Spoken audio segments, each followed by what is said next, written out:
ஆச்சி அதிரசமா விடுங்க, கையில தட்டி சூடான எண்ணெயில பொரிச்சா அதிரசம் ரெடி. அதிரடி கலெக்ஷன் சரவடி செலிப்ரேஷன் தி சென்னை சில்க்ஸின் தீபாவளி கொண்டாட்டம்.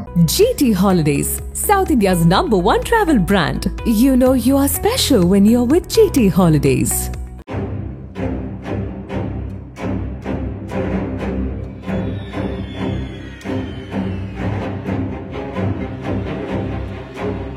பகுஜன் சமாஜ் கட்சி மாநில தலைவராக இருந்த ஆம்ஸ்ட்ராங் கடந்த ஆண்டு ஜூலை 5ஆம் தேதி தனது வீட்டிற்கு அருகே படுகொலை செய்யப்பட்டார்.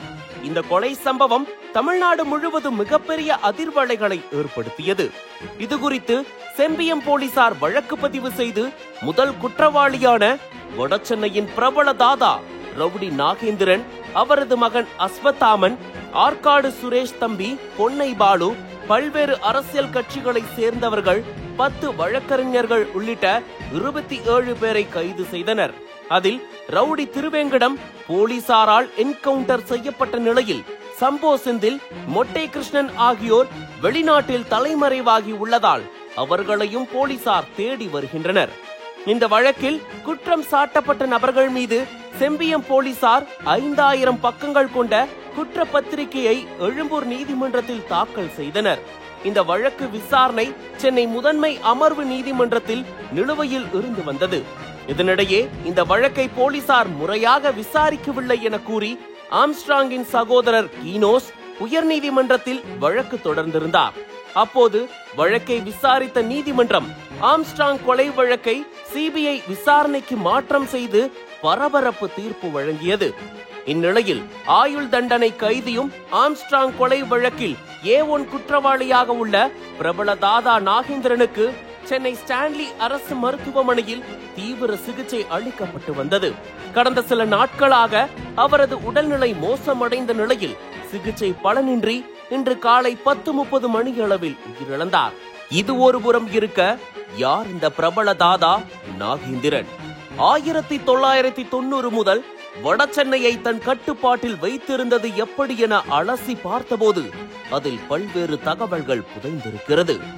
வடசென்னையின் முக்கிய பகுதியான வியாசர்பாடியை சேர்ந்தவர் நாகு என்கிற நாகேந்திரன்.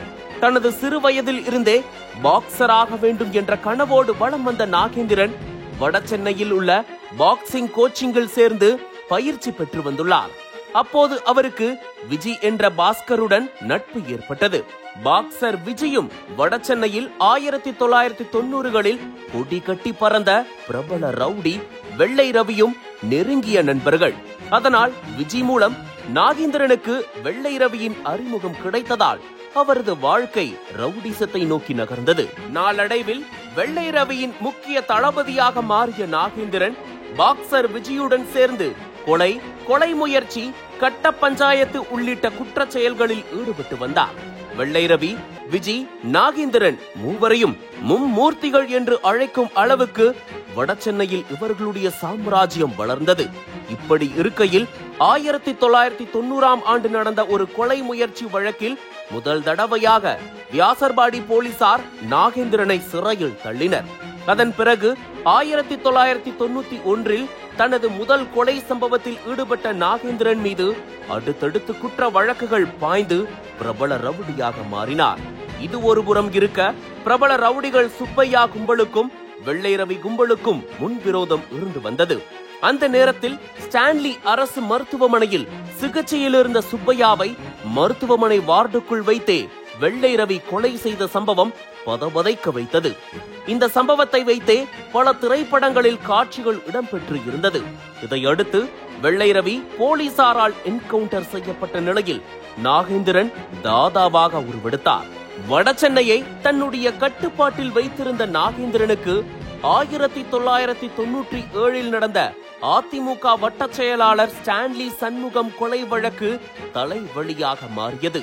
இந்த வழக்கில் கைதான நாகேந்திரனுக்கு ஆயுள் தண்டனை விதிக்கப்பட்டு சிறையில் அடைக்கப்பட்டார். ஆனாலும் சிறைக்குள் இருந்தபடியே தன்னுடைய கூட்டாளிகள் மூலம் வடசென்னையை தன் கட்டுப்பாட்டில் வைத்திருந்தார் நாகேந்திரன்.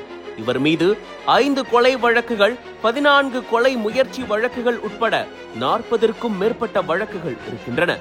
இந்த நிலையில் ஆம்ஸ்ட்ராங் கொலை வழக்கில் மூளையாக செயல்பட்டதாக கூறி நாகேந்திரன் கைது செய்யப்பட்டு புழல் சிறையில் அடைக்கப்பட்டிருந்தார்.